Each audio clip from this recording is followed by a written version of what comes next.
Hi everyone, welcome back to Manu teachers channel. So ఇవాల్టి క్లాస్లో ఇంకొక రివైజ్డ్ బీఎడ్ కాంటెంట్ తోటి మేము ముందుకు వచ్చేసాము. సో ఈ రివైజ్డ్ బీఎడ్లో ఇవాల్టి క్లాస్లో మనం క్వాలిటేటివ్ డిస్క్రిప్షన్ ఆఫ్ స్కోర్స్ గురించి నేర్చుకుంటున్నాం. సో ఈ క్లాస్ స్టార్ట్ అవ్వకముందు కొత్తగా ఛానల్ని విజిట్ చేసిన వాళ్ళు సబ్స్క్రైబ్ చేసేసుకోండి. మన ఛానల్లో కంటిన్యూస్ వీడియోస్ అనేవి వస్తూనే ఉంటాయి. అండ్ బీఎడ్ వాళ్ళకి, చేస్తున్న వాళ్ళకి, చేసేసిన వాళ్ళకి కూడా ఇది ఎంతగానో ఉపయోగపడుతుంది. సో సబ్స్క్రైబ్ చేసేసుకోండి. Okay, so coming to the class, ఇక్కడ మనకి హెడ్డింగ్లోనే కనిపిస్తుంది క్వాలిటేటివ్. సో క్వాలిటేటివ్ డిస్క్రిప్షన్ గురించి, ఆ స్కోర్స్కి సంబంధించి ఎలాంటి క్వాలిటేటివ్ డిస్క్రిప్షన్ ఇస్తారు అనేది ఇవాళ క్లాస్లో చూద్దాం.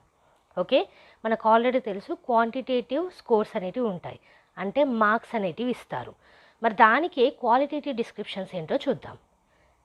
In assessment, the qualitative description give a better understanding than quantitative. So assessment, so evaluation అది చేసినప్పుడు మనకి ఈ క్వాంటిటేటివ్ కంటే క్వాలిటేటివ్ డిస్క్రిప్షన్ అనేది ఒక బెటర్ అండర్స్టాండింగ్ని ప్రొవైడ్ చేస్తుంది. It gives situational and details of scores. So ఎలాంటి సిచ్యువేషన్లో వచ్చాయి, అలాగే డీటెయిల్స్ ఏంటి స్కోర్స్, సో ఇవన్నీ కూడా ఇస్తుందన్నమాట. The following are some of qualitative description of scores. So కొన్ని క్వాలిటేటివ్ డిస్క్రిప్షన్స్ అనేటివి స్కోర్స్కి సంబంధించి కింద ఇవ్వడం జరిగింది. అన్నీ మీకు తెలిసినే ఉంటాయి, కాకపోతే ఒకసారి డీటెయిల్గా చూద్దాం.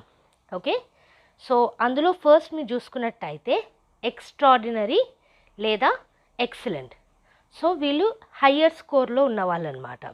సో వీళ్ళకి వండర్ఫుల్ అని, ఎక్స్ట్రాడినరీ అని, స్కిల్ఫుల్ అని, ఎక్సలెంట్ అని క్వాలిటేటివ్ డిస్క్రిప్షన్ ఇవ్వచ్చు.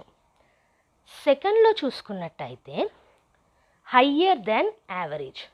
సో అబవ్ యావరేజ్ కిందకు వస్తుంది. ఓకే, సో ఎక్సలెంట్ కంటే కొంచెం తక్కువ, యావరేజ్ కంటే ఎక్కువ. ఇక్కడ చూసుకున్నట్టయితే అబవ్ యావరేజ్ ఉన్నారు అనేసి ఇవ్వడము, లేదా పొజెసింగ్ ఏ స్కిల్, ఒక స్కిల్ అనేది ఉంది మీ దగ్గర, లేదా మోడర్న్ అని ఇవ్వచ్చు, లేదా స్ట్రాంగ్గా ఫర్మ్గా మీరు పర్స్యూ చేస్తున్నారు, లేదా కాంపిటెంట్ ఎబిలిటీ ఉంది, ఇలా డిస్క్రిప్షన్ అనేది ఇవ్వచ్చు. నెక్స్ట్ చూసుకున్నట్టయితే యావరేజ్. ఓకే, సో ఈ యావరేజ్ స్కోర్స్ అనేటివి మధ్యస్థం కిందకు వస్తాయి, మిడిల్ కిందకు వస్తాయి. Okay, so excellent, above average, average.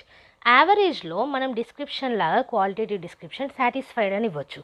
Okay, scores అనేటివి సాటిస్ఫైయబులే, ప్రైమరీ ఎబిలిటీ ఉంది, అలాగే యాక్సెప్టబుల్, ఓకే యాక్సెప్ట్ చేయొచ్చు, సూటబులే స్కోర్స్ అనేటివి, అండ్ యావరేజ్ ఉన్నారు అనేసి క్వాలిటేటివ్ డిస్క్రిప్షన్ ఇవ్వచ్చు. నెక్స్ట్ చూసుకున్నట్టయితే below average. So above average చూసాము, యావరేజ్ చూసాము, ఇప్పుడు బిలో యావరేజ్. సో ఇక్కడ కొన్ని నీడ్ ఇంప్రూవ్మెంట్ అలాంటివి ఇవ్వాల్సి ఉంటుంది. ఓకే, సో క్వాలిటేటివ్ డిస్క్రిప్షన్లో మీకు ఫస్ట్ చూసుకున్నట్టయితే అదే ఉంటుంది, చూడండి, నీడ్ ఇంప్రూవ్మెంట్. సో ఇంప్రూవ్మెంట్ అనేది అవసరం పడుతుంది అనేసి ఇవ్వచ్చు. పార్షియల్ స్కిల్, స్కిల్ అనేది ఉంది కానీ పూర్తిగా లేదు, పార్షియల్గా ఉంది, కొంతవరకు ఉంది. అలాగే పార్షియల్ నాలెడ్జ్, కొంతవరకు నాలెడ్జ్ అనేది ఉంది. సో ఇంప్రూవబుల్ అని కూడా క్వాలిటేటివ్ డిస్క్రిప్షన్ అనేది ఇవ్వచ్చు. నెక్స్ట్ చూసుకున్నట్టయితే ఇది లాస్ట్ స్టేజ్ మనకి పూర్. ఓకే, సో ఫస్ట్ ఏమో ఎక్సలెంట్, తర్వాత అబవ్ యావరేజ్, తర్వాత యావరేజ్, తర్వాత below average, next one is poor. ఇక్కడ మనం అన్సాటిస్ఫైడ్ అని ఇవ్వచ్చు, లేదా below primary level, primary level కంటే తక్కువగా ఉంది, ఎలిజిబుల్ కాదు, నాట్ ఎలిజిబుల్, ఎక్స్పీరియన్స్డ్ కాదు, నాట్ ఎక్స్పీరియన్స్ అంటే ఫ్రెషర్స్ లెక్క. Okay, not acceptable. సో ఇలాంటివి ఇవ్వాల్సి ఉంటుంది. These qualitative descriptions of scores can be modified according to subject, assessment, education system. So ఈ క్వాలిటేటివ్ డిస్క్రిప్షన్స్ ఇప్పుడు మీరు చూసారు కదా, excellent, above average, average, below average, poor అనేసి, దాంట్లో మళ్ళీ ఎలాంటి క్వాలిటేటివ్ డిస్క్రిప్షన్స్ ఉన్నాయో అని చూసాం కదా. సో అవి మోడిఫైయబుల్ అంటే చేంజబుల్. దేని ద్వారా? సబ్జెక్ట్, అసెస్మెంటును ఎడ్యుకేషన్ సిస్టమ్ ద్వారా. సో మనం ఉన్న ఎడ్యుకేషన్ సిస్టమ్, అలాగే ఎలాంటి సబ్జెక్ట్లో వాడుతున్నాం, అలాగే అసెస్మెంట్ ఏది వాడుతున్నాం, దీని ప్రకారంగా ఉంటుంది. Along with quantitative scores, qualitative scores must be provided. So quantitative scores మనం ఇస్తాము, కానీ దాంతో పాటుగా క్వాలిటేటివ్ స్కోర్స్ కూడా కంపల్సరీ ఇవ్వాల్సి ఉంటుంది. మీరు ప్రోగ్రెస్ రిపోర్ట్లో చూసుకున్నా సరే, లేదా రిపోర్ట్ కార్డులో చూసుకున్నా సరే, మార్క్స్ అనేటివి ఇచ్చి తర్వాత పక్కన క్వాలిటేటివ్ డిస్క్రిప్షన్ అనేది ఉంటుంది. ఎక్సలెంట్ అని, వెరీ గుడ్ అని, నీడ్ ఇంప్రూవ్మెంట్ అని, డెవలప్మెంట్ అవసరం అని, ఇలాంటివి. Okay, qualitative description of scores are used for giving constructive feedback, setting aims, etc.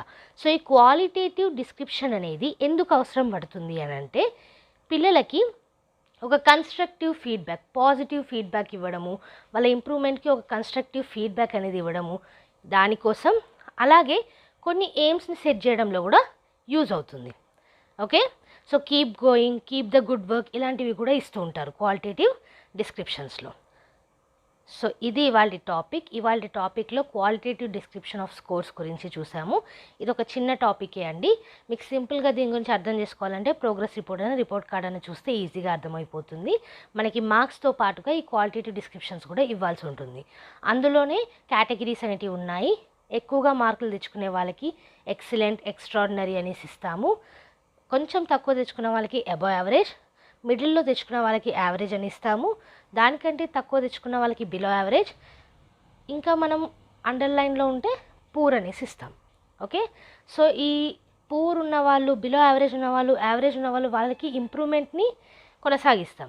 Above average, excellent ఉన్న వాళ్ళు keep up the good work ఇలాంటివి ఇస్తూ ఉంటాం అన్నమాట. ఓకే, సో ఇది గుర్తుపెట్టుకోండి సరిపోతుంది. అండ్ యాజ్ యూజువల్ మీకు తెలుసు ఈ నోట్స్ మొత్తం కూడా కింద డిస్క్రిప్షన్ బాక్స్లో పీడిఎఫ్ రూపంలో ఉంటుంది. అక్కడ లింక్ అనేది ప్రొవైడ్ చేస్తాము, అక్కడ నుంచి ఫ్రీగా డౌన్లోడ్ చేసుకోవచ్చు. సో ఈ ఫ్రీ నోట్స్ కోసమన్నా వీడియోని లైక్ చేయకుండా మాత్రం వెళ్ళకండి. చాలామంది సబ్స్క్రైబ్ చేస్తున్నారు, సపోర్ట్ ఇస్తున్నారు, లైక్ చేయట్లేదండి. వీడియోని లైక్ చేస్తే నాకు కూడా కొంచెం హెల్ప్ఫుల్గా ఉంటుంది కాబట్టి లైక్ చేసేయండి. మీరు మళ్ళీ ఎగ్జామ్ అప్పుడు వీడియోని వెతకకుండా లైక్ చేసేసారనుకోండి, మీకు లైక్డ్ వీడియోస్లో ఉండిపోతుంది. ఎగ్జామ్ అప్పుడు ఈజీగా చూసుకోవచ్చు. అలాగే మనకి తెలిసిన విషయమే, మన ఛానల్లో every Tuesday and Friday regular videos అనేటివి అప్లోడ్ చేస్తాము. బోనస్ వీడియోస్ ఎప్పుడైనా రావచ్చు. సో ఏ వీడియో కూడా మిస్ కాకుండా చూడాలంటే కనుక సబ్స్క్రైబ్ చేసేసుకొని పక్కనే ఉన్న బెల్ ఐకాన్ని ప్రెస్ చేయండి. ఓకే, సో దీని ద్వారా ఏంటంటే బెల్ ఐకాన్ ప్రెస్ చేసిన వెంటనే మేము యూట్యూబ్ వీడియోస్ పెట్టంగానే మీకు నోటిఫికేషన్ అనేది వచ్చేస్తుంది. సో ఐకాన్ అనేది ప్రెస్ చేయండి ఆఫ్టర్ ద సబ్స్క్రిప్షన్. అలాగే మీ ఫ్రెండ్స్తో షేర్ చేసుకోండి. నాలెడ్జ్ని షేర్ చేసుకోవడం వల్ల పెరుగుతుంది కానీ తరగదు. So like, share and subscribe. And next వీడియోతోటి మళ్ళీ కలుద్దాం. అంతవరకు eat, sleep, learn and repeat. And thank you for watching. Bye bye.